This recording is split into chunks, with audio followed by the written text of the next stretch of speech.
And welcome back to episode 119 of the Weekly Tech Rant with me, Jay. And me, Carl. Oh, yes. I nearly said 120 there. I can't count. That's the problem. You're ahead of yourself. I was slightly. I was looking at the show notes. That was the problem. It was like, well, no, oh, no, it's definitely 119. But yes, welcome back then to this week's episode where we are going to talk CES, or the Consumer Electronics Show, which is I guess, the start of the tech year, isn't it? Over in Vegas. It is, yeah. Lots of big announcements. Obviously, we won't see people like Apple there, but all your consumer, Samsung, Razer, all the computer manufacturers, Acer, Asus, HP, those kind of people will all be there. They did indeed. Plus, pretty much any inventor under the sun who wants to try and flog some new idea, isn't it, as well? Yep. There's been some interesting ones. There has indeed. So we're going to bring you a lineup of some of the, I guess, a couple of the big stories, I guess, in there as well, some of the kind of good tech, but also some of the, slightly more odd tech as well. So alongside that, we've got also the rumor mill this week is brimming, isn't it? Absolutely brimming this week. We're going to talk, and it's Apple related, but it's all related. Well, not all of it, but the majority of it is going to be around the new AR VR headset, which, seems to be getting closer and closer by the day, doesn't it? And caused several repercussions. Yes, there is like throwing a stone into a pond. There are many ripples. Yeah. But yes, let's do that. So let's get back on track then this week then with CES 2023, 2000. Yeah, 2023. Yeah. Yeah. Do you know what? You know when you read something and it doesn't look right, and you're like, does that sound right? Yeah, I still can't believe we're 23 years into the 21st century. Oh, man. Yeah.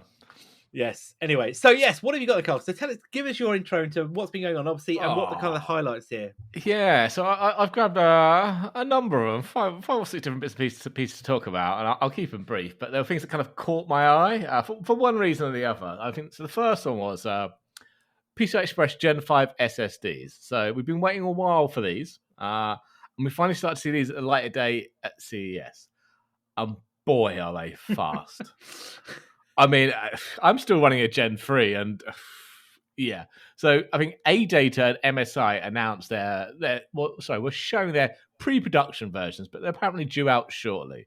So AData are using a Silicon Motion controller, but they are claiming 14 gigabytes a second on the reads and 12 gigabytes a second on writes. Yeah, along with 2 million read-write IOPS. Wow. And is that $2 million?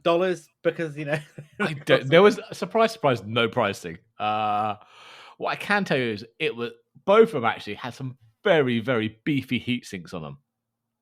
So I'm going to guess these things are not just really fast, really hot as well. I mean, that was the fastest one I saw. The MSI was slightly slower, but only slightly. I mean, this was using a Fission controller, right? But it was still claiming 12 gigs a second read, 10 gig write. The IOPS was slightly slower at 1.5 million read IOPS and 2 million write IOPS, but that's no slouch. That's crazy, isn't it? I mean, don't get me wrong. I mean, I would love some storage like that. I mean, oh, yeah. Unbelievable. But on the other hand, you're like, that is just one piece of the puzzle, isn't it? You need the rest of the infrastructure on that machine to take advantage of that. Take advantage. Otherwise, it's like having a Ferrari that you drive to the supermarket. But it is mind-boggling. We'd spent, I don't know, how many years of our lives with computers, 20 years of the hard drive, the storage being the slowest part by a mile with hard drives, Always. And now, even the first SSDs, I think we were getting, 300 or 400 megs a second, which was mind-blowing at that time compared to a hard drive speed. But now it's insane. It is insane. You have to kind of think to yourself, where is this going? Because for a long time, obviously, the NVMe drives that we've had, the current generation, if you will, have been very fast, haven't they? They have been. Yeah, I think mine does probably. I don't know, 3 gig a second read and write, or somewhere around that. Which that's plenty fast enough. I was going to say, in this day and age, unless you are doing heavy database reads and you're doing, I guess, rapid data analysis for the majority of users. Consumer stuff. You're probably Yeah, because on the consumer, they're not going to see a difference between 14 gig a second and what's the Gen 4s are doing, what, 6 or 7, aren't they? Yeah, I mean, I the only doubt thing they're I can even using that. The no, IOPS might matter because that's that smaller files, not the streaming size. It's the smaller files, random read IO stuff. So yeah, the faster we can get that, the more snappy it will seem. But that pure streaming, that consecutive read write, I don't think we'd even notice. no, I mean the only thing I can think of is if you were trying to download and write to a disk at the same speed. So if you know, on these few people who've got on those what's that, Google Fiber connections or Like 10 something, gig connections, yeah. yeah, and you're trying to download and But that's not write even to a going to do it disk. because a 10 gig connection, writing to obviously if I'm copying something between the flash array on my NAS and my other NAS using flash, I can saturate the 10 gig, but that's only writing it just over a gigabyte a second. Yeah, So true. I this suppose, does yeah, 14. So we're talking 100 gig network connections. yeah. Look, I mean, I remember the days, and I can't afford that. I won't say where I worked, but we it was the days when a gig connection became not gig, sorry, 100 meg connection was the the fastest, and it was a educational institution, and we'd had these Yep. specific links come in because they were made available, and we had 100 meg connection, asynchronous, Yep. between and I remember we were like, wow, should we try downloading stuff on this? And it was like we managed to. You could saturate that quickly because obviously you couldn't write as far. Just No. with classic spinning Rust Storage was the killer. and the storage, and that was onto the servers back then as well. That just was, you couldn't do it. Oh, you were lucky. I remember my first tech job, dual ISDN, was the pinnacle. Coming from home where I had a 28.8K Well, yeah, modem to dual ISDN at 128. Whew. I don't Yeah, love that was that, but yeah, fast. you're right. I mean, to think now how where storage is going, it is mind-boggling, isn't it? Of how Yeah. fast, and that to a degree, within that's not outside the realms of uh, you know, consumer storage, is it really? In fairness, we're not talking high end here storage arrays for No, this is a single NVMe drive, so I yeah. don't know what they're going to be. A couple £100, I imagine, starting price for a 512 or something. But yeah, but then of course you need the PCI Express 5 motherboard to go with it, and you need the rest of the stuff to fully utilize that. But yeah, having that in consumer reach is just crazy. Wow. Well, I mean, for CES, you got to admit that was a pretty good opener. I feel It was. Now, here's one. I was going to dismiss it until I read further into it. It's another sound bar, okay? okay. But bear with me, okay? So it's by Razer, so of course there's so much RGB, it's unbelievable in it, yeah? But I that's mean, not is the it a bit that sound caught my bar eye. or is it a light bar? It's both. But its promise is AI-powered head tracking to provide audio beamforming. So basically, it uses it uses an array of IR sensors. They used to track your head, but more importantly, your ears in the room in 3D space. It then processes using a local neural network engine and adjusts the spatial audio on the fly, so that basically wherever you move your head, it's always in the sweet spot. Okay, all right. Oh, wow, that was quite good. Yeah, I Yeah, mean, given how sophisticated a lot of these soundbars are today, in to a degree of beamforming themselves, aren't they? yeah. But that takes it to a whole new level. And I expect it to be fairly decent. Obviously, Razer bought THX, didn't they? Yes, they did, didn't they? Yeah, They did, and they're using that technology. So obviously, it's a sound bar. It's got 5 2-inch speakers in it. It's got a separate sub. So you haven't got physical speakers, so they're going to be using the virtual surround sound, but adjusting where it fires to. But from one of the articles I was reading, they had it on. He spent about 3 weeks in his house pre-CES as a test, and he said it was really, really good. It was spot on. About you always felt like you were in the sweet spot. That's a bit like spatial audio with the AirPods, from Apple. Yeah, just on a bigger scale. Just exactly a much bigger scale. I have to say though, I mean, you mentioned about THX. Then do you remember those that you used to have the virtual surround sound and you had it on your audio cards and you could get it to far? And I remember spending a lot of money and buying a 7.1 surround sound system for my PC. Oh, yeah, wires everywhere. was it the 5.1 Cambridge Soundworks Oh yeah, THX one of the that's the certified? one. Yeah, And I got that because I bought my first PC, and there was DVDs had just come out, hadn't they? yeah. But on a PC, your graphics card couldn't decode it. You needed a separate MPEG-2 hardware playback card. So I had one of those, a DVD, and a 5.1 surrounding my bed. It was epic.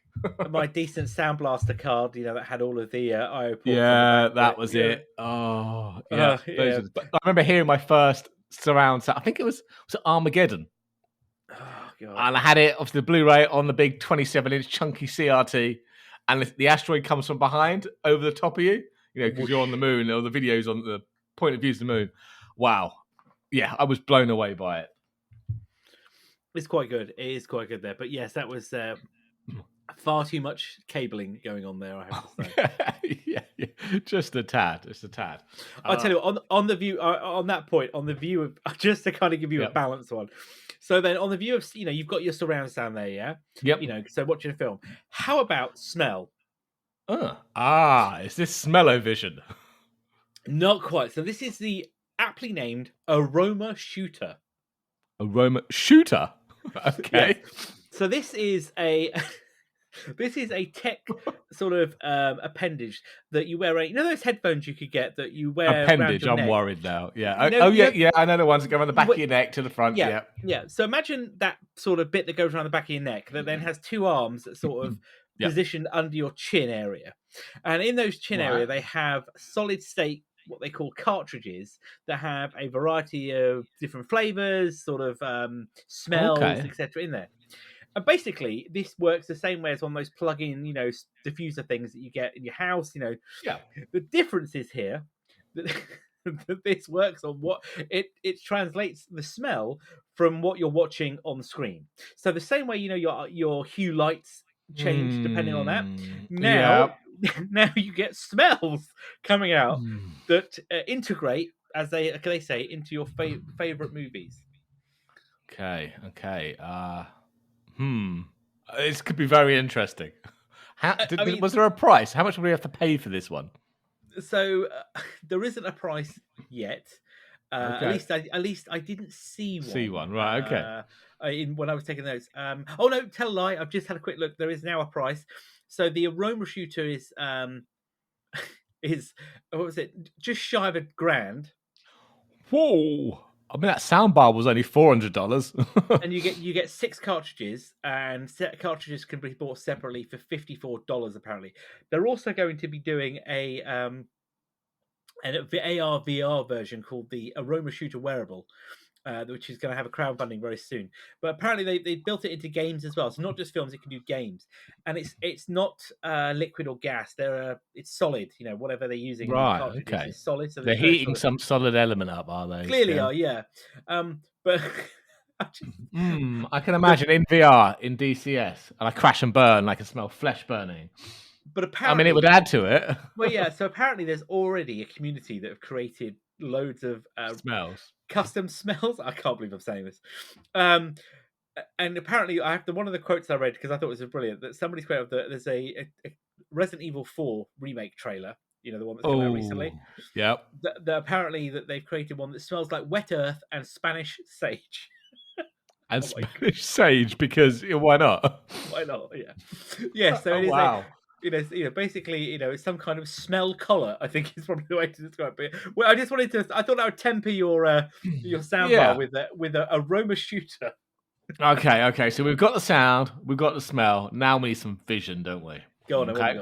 So Samsung have been busy, and they have brought out showcasing some spectacular displays. Okay. First, they are firing shots across the bow of Apple, especially its studio display. So they've just announced what they're calling the Viewfinity S9. Okay, it's basically a 27-inch 5K panel, just like the studio display, 99% DCI P3 color gamut, built-in color calibration engine, USB Thunderbolt 4, matte display finish. It's even got Samsung Smart Hub, so you can use it as a TV, watch your Netflix. I think it's got xCloud built into it as well. Wow. No pricing yet, but I'm going to go on a limb here and say it's not going to be as expensive as the £1,500 plus studio display. No, I don't think it's far off it, but it's close, isn't it? I would say it's close. Oh, and it looks very similar to the studio display.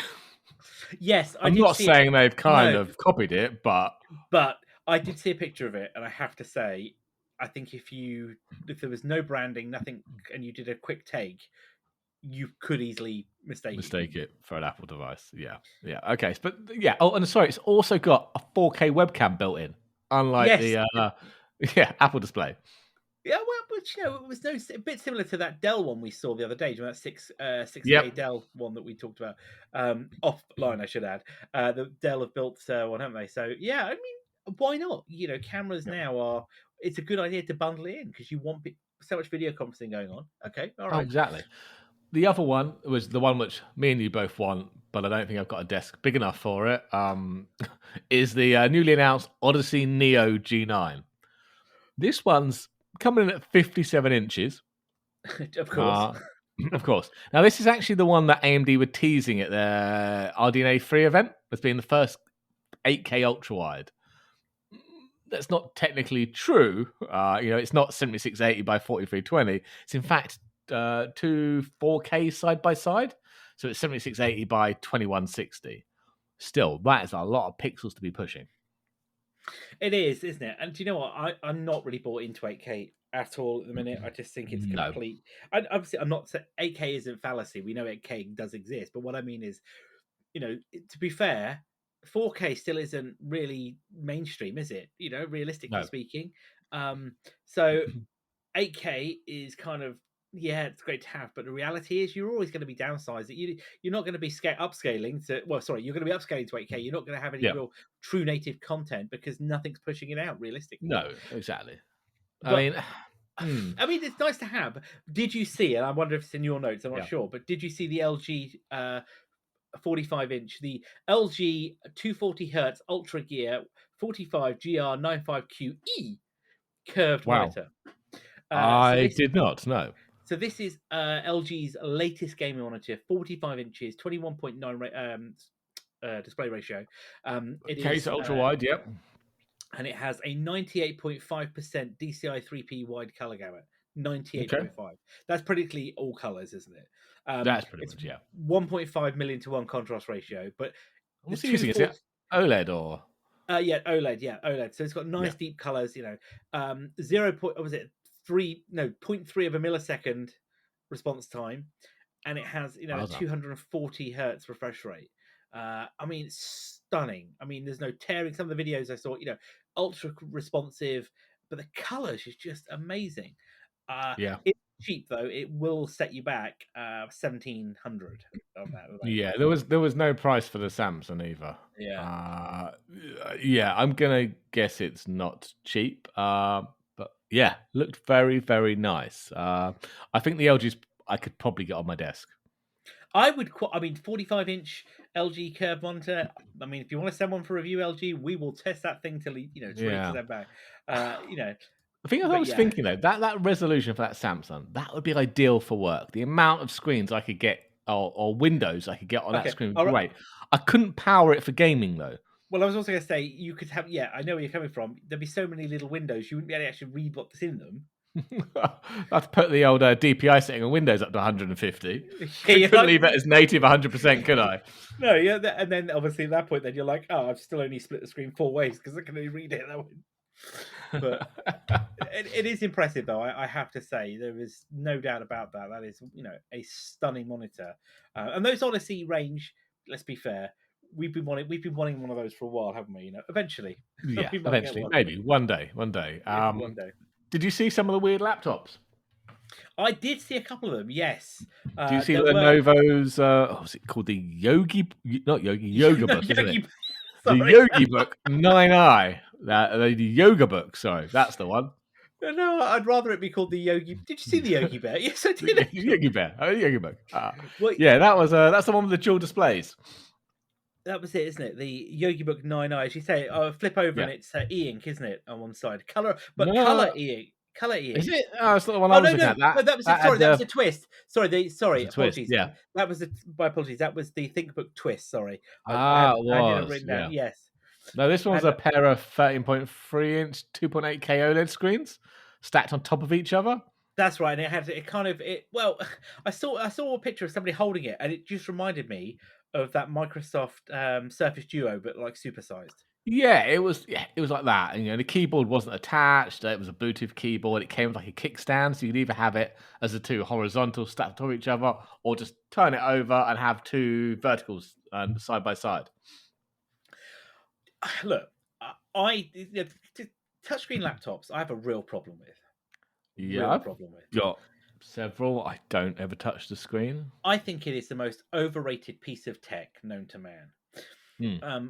Because when you think about your laptop, how many workflows realistically do you need to stick your finger on the screen for? None. I mean, I've had several Surface Pros, and actually, that's probably the only ones I actually ever used a touch screen, but not when I had the keyboard attached. When I No, was using it as a laptop, no, because hovering your hand in space, trying to do stuff on the screen, just isn't ergonomic. When I no, took the keyboard off, I had a pen, or I was drawing or doodling with OneNote, then yeah, that made sense. and the other thing is, right, how dirty is that screen going to get? Oh, filthy! It was a finger magnet. I mean, that you're telling me that Yogi book, that Yogi Bear is not going to be Yogi book. a thing. It's not. You're going to be cleaning that thing every 20 seconds because it's going to be filth. I mean, I look at my laptop, right, and I don't touch the screen, but the screen is filthy anyway. And I think to kind of quickly flip for a second. I know it's not in the rumor mill Yeah. this week, but the rumored touchscreen Mac that Apple have been talking about. Oh yes, definitely. I just want to shoot that down before we get any further. Apple are probably the only mainstream PC manufacturer who do not make a touchscreen laptop at this stage in the game, aren't they? And Although I do argue the iPad Pro is like a laptop, yeah, but it's not. Yeah. but it's not. But what I'm getting at is Apple have got a point here. There's no, most 99.9.9999999 things you do on a laptop of any flavor do not require you to touch the screen, and especially given today most as you were just saying yourself, like with Windows there, the ratio, 150%, Yeah. so the buttons are so small or the UIs are so small, unless you've got the fingers of an elf, it's not going to work, is it? Sorry, I mean, Windows, when you go to touchscreen mode, it does make everything larger, so God, it is yeah. easier. Don't give me Windows 8 Metro. Oh god, no, I hated Metro. I meant 10 and 11, Yeah, not I 8. know. 8 was. So, to get back on track, yeah, sorry. So the other one was the Lenovo ThinkBook Twist, Right. which has a twistable display that has a classic OLED, color OLED one side, and the other is a color e-ink. Interesting. And now that I can buy into. Yeah. Because that I can see a lot of usage, given the fact, at the moment, me personally, where I'm kind of thinking research about, these remarkable e-ink notepads, that would be perfect, because actually that would be take away the distractions of, being able to having like Windows, whatever. You could read your PDFs or your books. You could, I'm guessing you might be able to make notes. I don't know. But that's kind of, I'm more there for that than I am the Yogi Bear. The Yogi Bear book. Yep. But there was another one, wasn't there? There was another. I did see another laptop from, is it Asus? Right. Who have got the Pro Art Studio? Is that the 16-inch one? I'm sure I saw something about on video. Yeah. So this is the one where this is going to die a death very quickly, because this is the glasses free 3D screen. Oh, laptop. that one. Yeah, sorry, that one. I know what you mean. Yeah, apparently it's very good. The reports I'd seen, the actual 3D is very, very convincing. But we had this discussion a little while ago. Do you remember we talking about 3D TVs and 3D? What realistically, when are you going to use it? But that range is aimed at professional creators, isn't it? So if you were using it for CAD, then I could see it being beneficial. Yeah, I mean, don't get me wrong, it's a hell of a machine. You can spec one of these babies up to 64 gig of RAM, DDR5 RAM, 2 terabytes of PCIe 4 SSDs, and they've got Thunderbolt 4. They've got all the other bells and whistles you want. Full Intel range. The current ones, I think the one that they demoed, the Pro Art Studio, has a 3.2K OLED display with a 120 refresh rate. It's got an i9 3980HX and a 40 that's the one that's like 24 cores or something, isn't it? Yeah, and it's got a 40 series inside it as well. Yeah, Yeah, that's a professional laptop, isn't it? Yeah. The Vivo. Sorry, the one I mentioned about the spec. Sorry, the one that was the Vivo book, not the Studio Pro. Sorry, that had Yeah. the 64 gig. I need to make sure my notes are in better order. Um, but yeah, I was just blown. I was like, that is absurd. It was the fact that it had, no glasses needed for 3D. I was like, really? We're still doing this in 23? Like. Yes, we are. But yeah, sorry. Yes, that's me. That Ah, was it. What else have you got? wow. Okay, this is the most interesting one for me. I'm going to apologise because I honestly never thought that we were talking about urine on the show. Oh, I know what this is. Go on, go This on. has to be one of the weirdest gadgets that come out of CES in a long time. So it's by a company called Withings. They do a lot of the health trackers, smart scales, watches, heart pace monitors, that kind of stuff. Basically, they announced the product is called UScan, and it's a body fluid analysis device. Okay, it basically works by attaching it to your toilet bowl, and it catches a small sample of fluid, is what they're calling it, when you go to the toilet, obviously. And it basically analyzes this and pushes the results to an app on your phone. And it's got these different interchangeable cartridges. I'm not sure I want to change these. I might have to wear rubber gloves. Uh, but yeah, the first two they've announced are one called NutriBalance, and basically it checks and reports back on the specific gravity for the water balance, the pH for protein vegetable balance, Yeah. ketones for energy metabolism, and vitamin C levels. And then they also have another one called the Cycle Sync, which obviously, as you guess, to do with your menstrual cycle, about prediction, about ovulation, etc. Again, it does that water gravity thing, pH for protein vegetable balance, as well as LH, which is something to do with the menstrual cycle and the hormones that are But released. did you see though? Because I did have a read about this, I have to say. Yeah. Did you see with the cycle one, uh, the criteria which which you have to meet for it to better work? No, I did not see the criteria. So the criteria is as follows: menstrual cycle between 21 and 35 days. You Right. are not under the age of 18. You are not on hormonal treatments such as birth control, fertility treatment, or hormonal. You have been not diagnosed with polycystic ovary syndrome. You Right. are not currently or recently pregnant in the last 3 months. You are Right. not breastfeeding or have breastfeed recently in the last 3 months, and you are not experiencing menopausal symptoms such as hot flushes. I'm pretty sure that narrows it down to a very small percentage of That does. people who can use that. I just, Wow, I that's don't. very precise. That is very precise, and I'm not suggesting I am a doctor, but to me, that's that's getting rid of a lot of people here potentially who It may is. wish to use it. But anyway. Also, yeah, I think the last interesting bit about that was that they're also offering what they call a pro cartridge. Basically, this is for healthcare professionals, and they can be customized to their needs, so they can use to track whatever else that may be in the urine. Obviously, hopefully for general healthcare. Look, for absolute craziness, I won't lie. This is the kind of thing. If you published it on the 1st of April, you'd have definitely gone, "That's Yeah. not real." But on the other hand, I can't deny it's clever. It is, and I mean, with things are they're a good brand. They make solid stuff. I think I've got some of their stuff in the house as well. It's very well put together. The apps are good. It's a proper brand name. This isn't a fly by night venture. No, and urine tracking or testing is a very much recognized, way of checking your Yep. health, for certain conditions, as you say, certain indicators that can be used. So actually, you know, this is quite clever because I've had it before. I've known people who've had to have those. You've probably seen them yourself. Those like looks like a dipping stick. You get a box of them, Yeah, yeah. and then Take this away and pee in it, please, and bring it and then you back. And and then yeah, and you dip it, and then the piece of paper goes different colors, and those yeah, colors then very similar to the UI actually of this device show you different elements, yeah. of health or indicators. So I have to say to you, I'm interested with this. Oh, Um, definitely. I clearly think they've gone a lot. They've had to have done a lot around the hygiene elements of this, and clearly, it's heavily designed to stay clean and be pick up germs, what other rubbish that go in the toilet.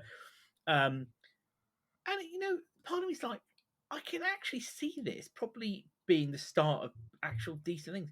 Because we've talked a long time. Look at the Yeah. Apple Watch, for example. Apple Watch, we got the O2 sensors in there now. We've got the ability to track, your heart rate, the fibrillation.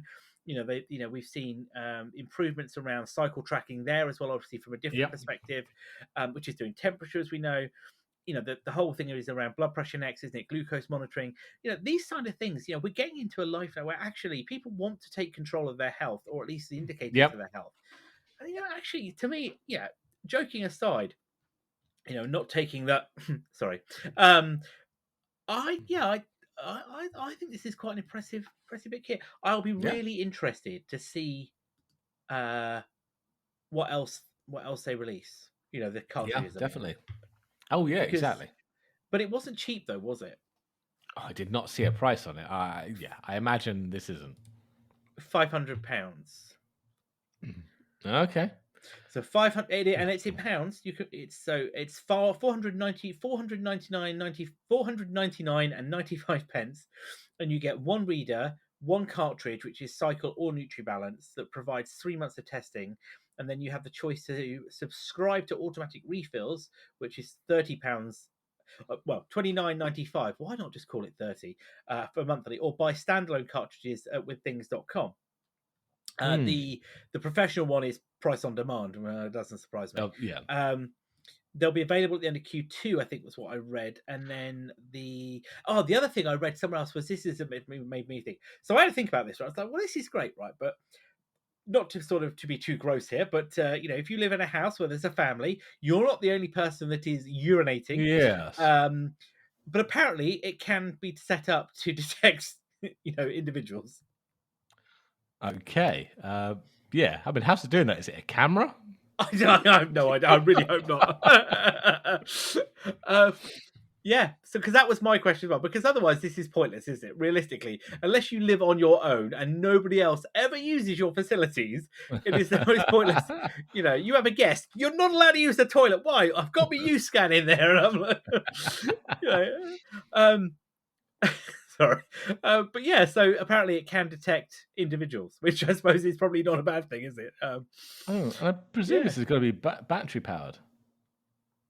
Yes. So how do you change the cartridge or charge the device? Well, again, I was curious about that too.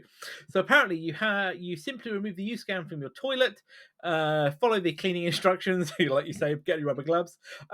You unscrew it, remove the cartridge. You put a new cartridge in. Then there's a kind of a little to and fro on the app, and then you plug in the USB-C. Well done, boys. USB-C to the reader port, and then once charging, off it goes. I couldn't see anywhere though, and I don't know if I missed it, how long a charge lasts, because that's the other question you have to ask, isn't it? Because I guess running a USB-C cable to your toilet is probably not advisable either.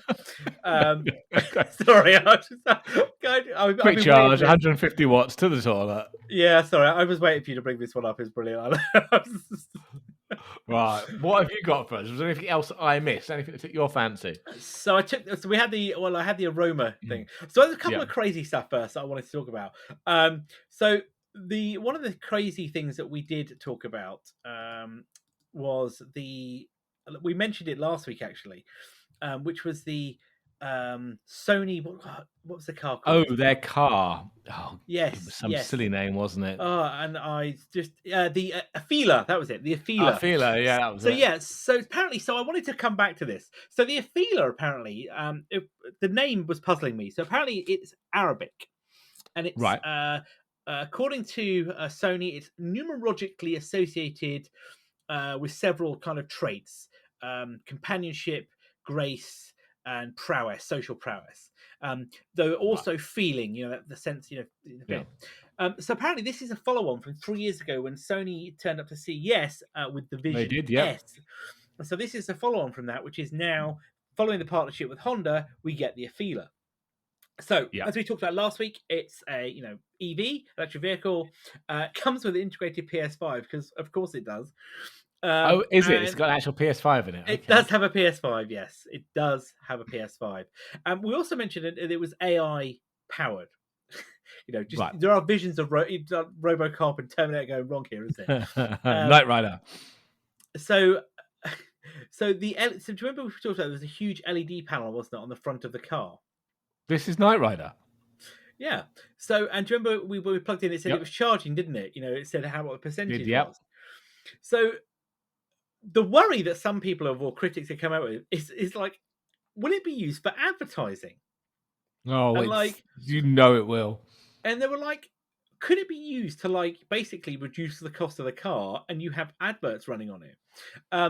But that hasn't been kind of given yet to be there. But yes, I just wanted but there's a few other things there. There's been more comments coming around about the AI technology, runs the car, the self-driving capabilities, the whole of their entertainment features inside were referenced as well.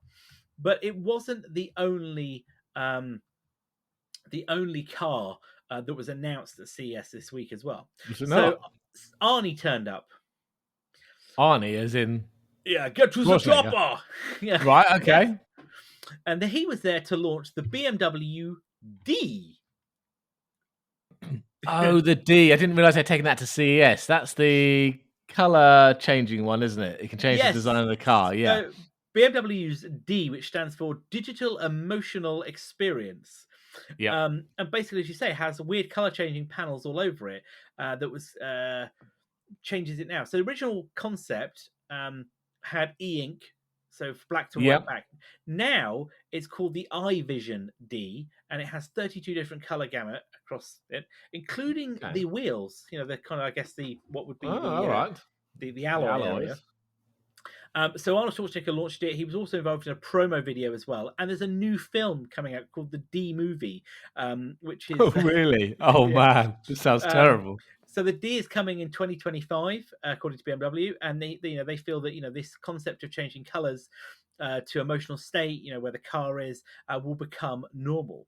They've got to change that name. It just is, because... Who wants some D? Well, DEE, and I may be very wrong here, I believe also is a term used in the Far East for how do I phrase this carefully? For those in the LGBTQI plus community, right? It's a particular, whether you I think in same sex relationship, female same sex, or of those of that persuasion or associate or those that identify as, I should state. I believe a D is the more masculine kind of I guess how you present yourself as opposed to I can't remember whether they're the males or they're the females, but either way, I've probably got that wrong now. I'm very sorry if I have, but I know that is a term or a name that they refer to themselves as. So I'm guessing when they market this car in those countries, they may need to think about how they do that. But yes, so we have the BMW D, but there was also another one that caught my eye, which was a I'm not sure if this is self-driving or self-walking baby stroller. Oh, now when I saw this, I don't know how I feel about that one. When I saw this, I just had visions of Ghostbusters 2. The scene. Now again, you've got to be of a certain age. Yeah. You've either got to be of a certain age or you've watched Ghostbusters 2. But just for those that are going, what is he on about? Ghostbusters 2, there's a famous scene in that Ghostbusters 2 where Sigourney Weaver's character is taking her baby out for a walk, and the ghosts are let loose in New York City. One of them is a ghost of a nanny, isn't it, who steals the baby and takes it on into ongoing traffic. So this is the Ella, which is again AI-powered baby stroller that has an electric motor. It does have self-driving, self-walking capability, but according to the manufacturer, which is Gluckskind Technologies, you can't do that if your baby is in the stroller. So if you're holding your baby, you don't have to push the stroller at the same time. It will drive itself. Okay, right. Which I guess is handy if you're on your own, and we've had those of us that are parents or looked after children. Sometimes you have that situation, and you only have two arms unless you're an octopus, so it is quite difficult. Apparently, it also has the ability to lull babies to sleep with a white noise generator, rocking motion, and like every good e-vehicle, if you're going uphill, it will assist you to push uphill. I mean, is this just a problem that didn't need solving, or am I just missing something here? People will buy it. They will buy it. Those that have more money than sense. I just feel again that this is, I say, um, I just say it's a problem that doesn't solve. But I suppose if you flash forward 100 years, they'll probably be normal, won't they? Yeah, I can get the battery assist for pushing a pram uphill. I can, yeah, I'd pay for that part. Just not sure I need all the AI stuff that comes with it. Yeah, I'd say we're heading into a world where at some point things are going to go very wrong. So I've got a couple of the crazy because I was leaning more to the kind of Yeah, more weird stuff. You've yeah. covered the good stuff, which is I'm pleased you did. I've got a couple more of the other weird stuff just to go through. Go on, hit us So with it. so do you collect trainers? Sneakers, your shoes. No, but I know someone that does. So how do you fancy the new LG Styler shoe care uh, box case, whatever? Right. So is this some kind of case you stick the trainers in and it Yeah. takes So care of them, this is cleans like them? imagine little glass boxes Yeah. that you can display your shoes in. Well, Right. this is now a way to show off and clean them. So you can stack them into different cases in a display. So imagine, Right.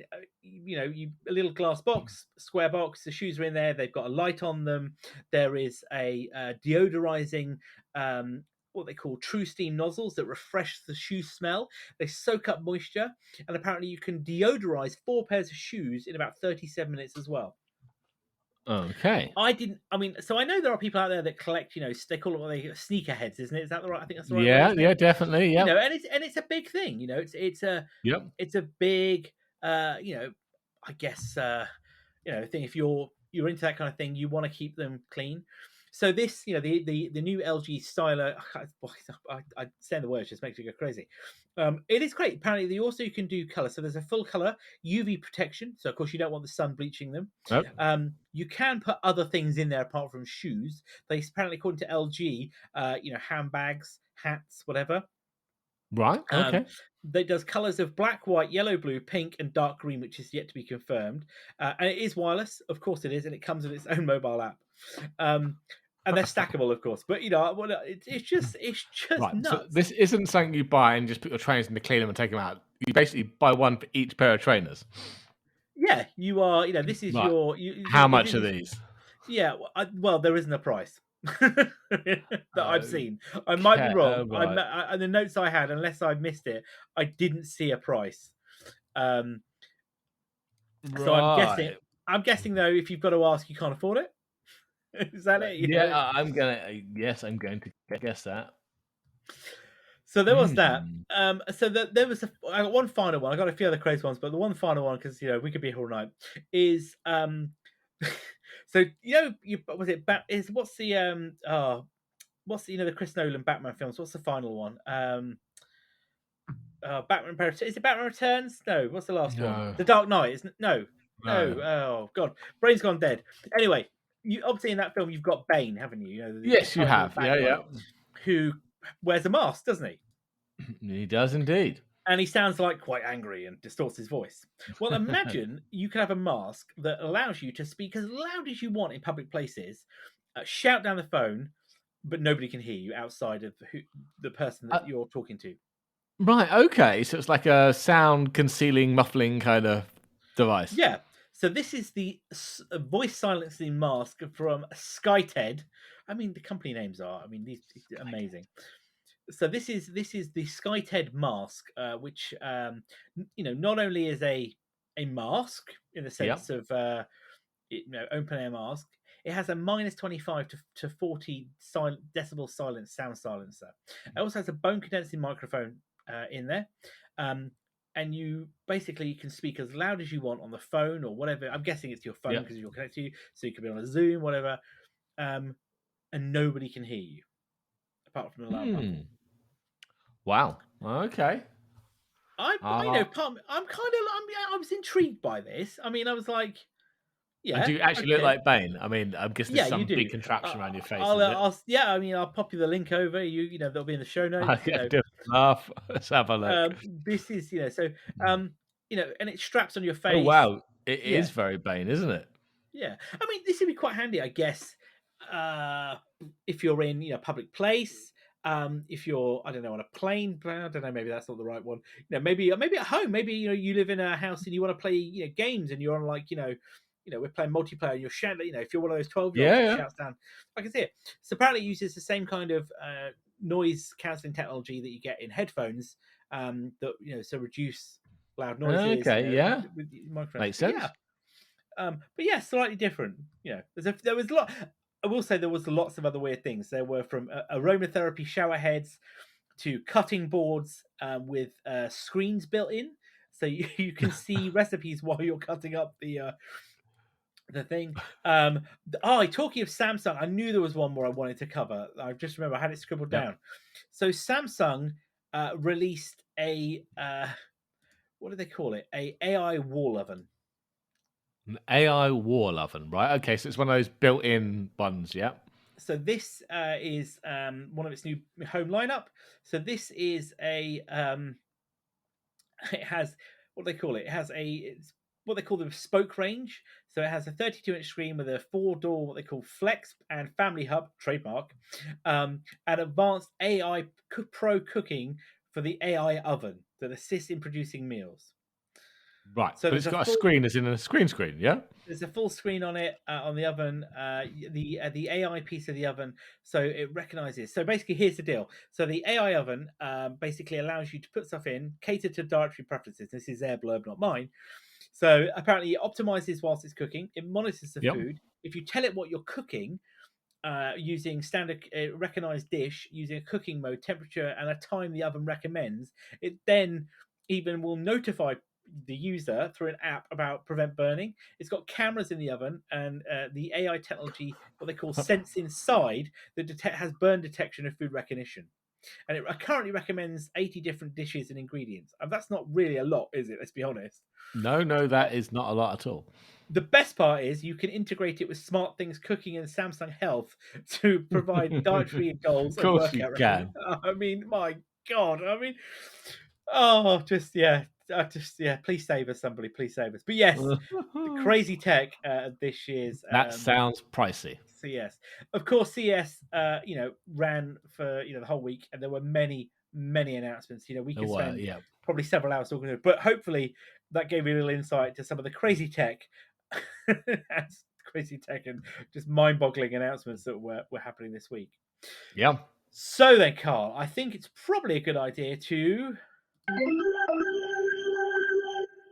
It is indeed. Drag up the tech rumor mill and or dredge the rumor mill, I should say, and have a little discussion about some of the Apple AR VR headset news that have dropped this past week. We've got some bad news. It will not be this month. Well, that's what Gurman is saying, okay? He's saying the announcement has now been pushed into spring, sometime before June's WWDC. No surprise there, then. Go on sale in the fall, he's going to say that hardware is apparently already in the hands of a small number of developers for testing. However, the report says that Apple still has to iron out numerous hardware and software issues, which kind of leads us on to the next one, okay? Because there are so many issues, Apple are having to pull developer resources from iOS iPad 17 as well as macOS 14 to work on xrOS, which is obviously the software powering the headset. So that, along with iOS 16 taking longer than expected to iron out the bugs and get those promised features out the door, basically means we shouldn't really expect many new features coming in the next version of these OSs. No, this is the worry, isn't it? As you say, that they've been pulling development resource. So iOS 17, what's it?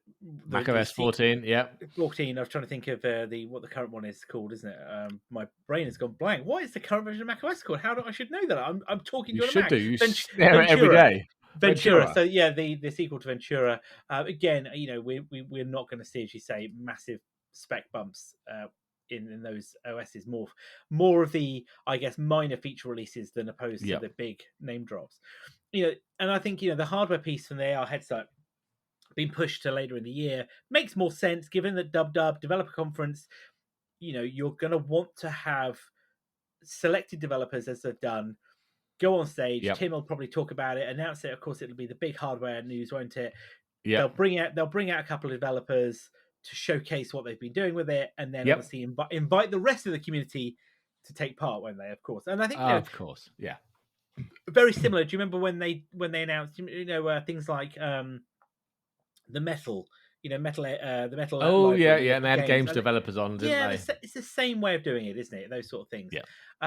Though interesting about you say about the AR, the headset. Tinks, have you heard about the battery piece? The kind of rumored battery. This is its move to a pouch on your side, isn't it? Yeah. I mean, that's not gonna go well, is it? Really? No. I don't. I mean, I can see it's got some benefits. I mean, you can have a larger battery. It's not more weight on your head. So, yeah, but I imagine that's not the way Apple envisioned this. No, they didn't. And I think, they have a worry here of this becoming a white elephant, don't they? Yeah. Because I think what we talked about before is who is this really aimed at? People with money. Yeah, well, outside of people with money, who are you really aiming this at? Who is your target market? Because, if you've just dropped, let's be honest, what's it going to be? Close to the 1,500 $3,000. I was going to say, the top end iPhone. Yeah. To go with it, because this is because you're going to need the iPhone's clearly going to be an integral part of that setup. Then, it's a lot of money that's potentially out going to be there. But it does worry that Apple could the damage this could do to the rest of the product lineup, going forward. But yeah, interesting. But so an xrOS now, isn't it? We're seeing more and more. That's what we're hearing more of. Yeah. So xrOS, iOS 17, iPad OS 17, macOS 14. Snappy namings. Carry on. There's a theme going there. Yeah. But so the one thing obviously they were saying is that around the augmented elements for this headset as well, wasn't it? So Apple, the App Store app was one of the ones that's been rumored, isn't it? That's going to have a new AR feature. Not necessarily for the headset, but that's when you can wander into a store and use the AR on your phone to just kind of point at a watch or an iPad or whatever and get more detailed specs and information. Yeah. But also, you might be able to do that from the headset in the comfort of your own home. So you'll have the experience of going into the store, having the shopping experience without leaving the comfort of your opulent palace where you live. Because, your throne. Yeah. No, fair play for it. No, I am interested. I am interested, but I'm curious to see what this ends up being like. Will it be as rumored? Will we get like we've had? I know it sounds a bit disappointing, but like the Ian's elbow renders, a lot of those have been very close to the real thing. Are we going to see that with the headset, or will we be surprised and be like, wow, did not see that coming? It will look pretty. I'm sure Apple will not make this look ugly. It will be a good looking headset as far as the giant thing you slap in your face is going to look, but it will be nice. Yeah, definitely. Okay, what else we got there? Because there was some other Apple news, wasn't there? We have, yes. So more news on the Mac Pro. Okay, so I was saying this to you earlier in the week. Gurman needs to get his story straight. Because only last week we were talking about this, weren't we? About how obviously the Mac Pros weren't going to get the M2 Extreme, but they'll get the M2 Ultra instead. This would somehow allow for expansion capabilities. Now, he said back on that, his prediction was that you'd be getting expandable RAM along with storage and other connectivity. Okay, well, he's now changed his mind on the RAM, saying, it won't be possible because the RAM's on the chip. Well, we did kind of say that last week. I know we speculated that maybe it'd be some kind of tiered RAM where you'd have super fast RAM on the chip and then not so fast connected to it. But apparently, nope, you're not getting any expandable RAM now. But he has elaborated on some of the what he meant by the other components, which is actually going to be the GPU, media, and networking. So by media, I presume he's talking of things like audio-visual cards, for film, audio production, that kind of stuff. He's also confirmed that SSDs will be upgraded when there'll be 2 spare slots. And the big one, it's apparently going to look identical to the current cheese grater design. Hmm. But he hasn't said So if it's going to be smaller. It's look the same, but we can have the same giant size. Seems like a lot of wasted space. I know you need a certain amount of space to put add-on cards in. I get that one.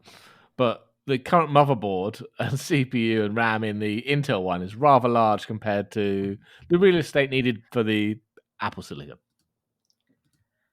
I just,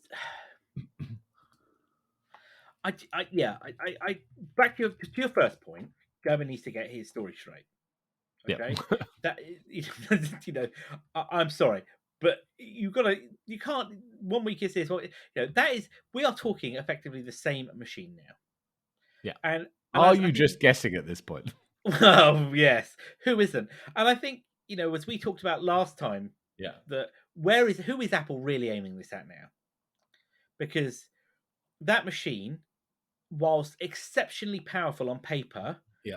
is not going to fill the space that those Intel Mac Pros have left. No.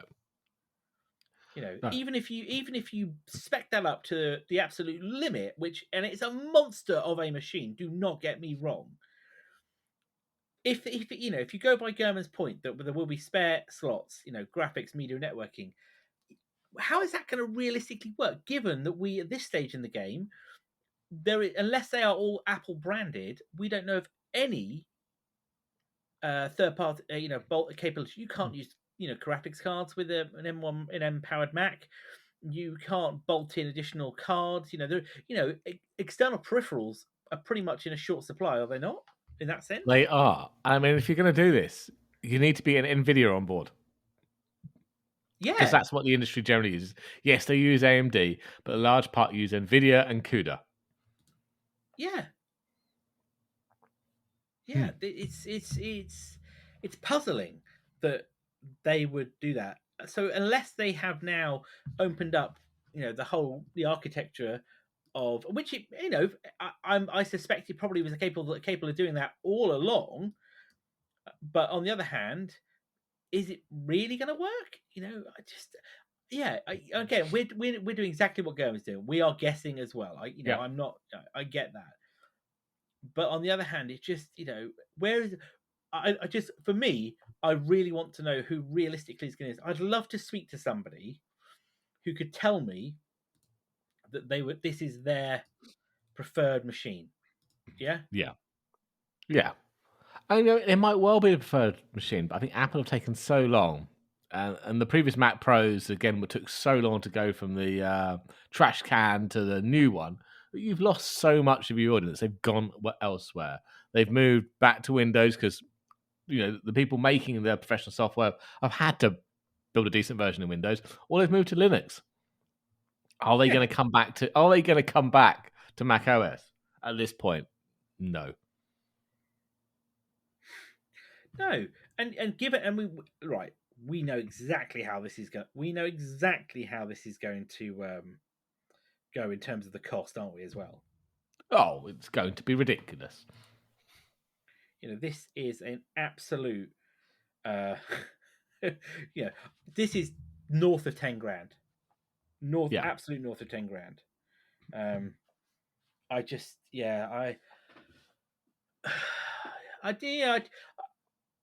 I really love the idea of it. Yep. And it's kind of dream machine. But personally, right now, I'd be like, buy a Mac Studio. Yeah. I'm still just trying to puzzle how they're getting so many PCI Express lanes out here.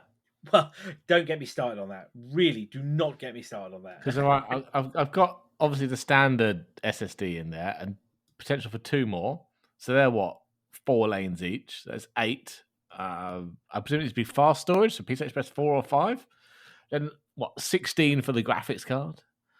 If we're talking 100 gig networking, because we're talking professionals here, so 10's not going to cut it. They want to go for at least 25, 50, 100, whatever.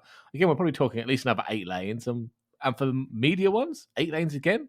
This is an awful lot of lanes, considering we couldn't get more than 2 monitors on your laptop. Well, that's the thing, isn't it? Like, how does and this is what really annoys me. It really annoys me. It's like, how are they doing this? Because exactly your point there. If I can't run more than 2 monitors natively, how in the name of whatever are they going to be able to do that with? Yeah, but yeah, I look, the weekly tech rant. We always joke, but yeah, this is the rant for the week. Definitely. So yeah, I'm very keen to see when this one will be announced and what is actually delivered. Yeah, I'm with you on that. Absolutely. I did see, by the way, one of the rumor that I forgot to put in the show notes that I wanted to bring up, which was apparently Apple, and this is rumored, and fortunately it's come from one of the tabloid papers in the UK, but according to the Daily Mail, shudder, Apple may be looking to put a bid in for the English Premier League for streaming. Really? Okay. So currently today, if you're not familiar with the English Premier League, or sorry, the Premier League, which is UK football, not soccer league, right now, you need to have Sky Sports here in the UK, or you need to have one of the other premium providers like BT, isn't it, or something like that. Yeah. Though Amazon did, do you remember the other year Amazon bought a load of games? They did, yeah, and they wrapped them into their package. Well, apparently, Apple TV could be looking to do a bid there for some of the games. Now, obviously, you don't buy all the games. You typically buy many of them. The 3-year deal with Sky Sports and BT expires in 2 years' time. Oh, right, okay. So Apple did apparently capture all of the MLS? The American one, isn't it? Major League Soccer, what they call it, isn't it? And they are available to stream exclusively inside the Apple TV app with a new service. I think it was called Season Pass or something like that. And if you're not an Apple TV Plus subscriber, that costs you like $100 a season or $14 a month. And if you're an Apple TV subscriber, you get a discount on that, and some of the games are shown for free. Now, imagine if Apple did that for the Apple TV Plus app. Well, sounds considerably cheaper than what you pay Sky.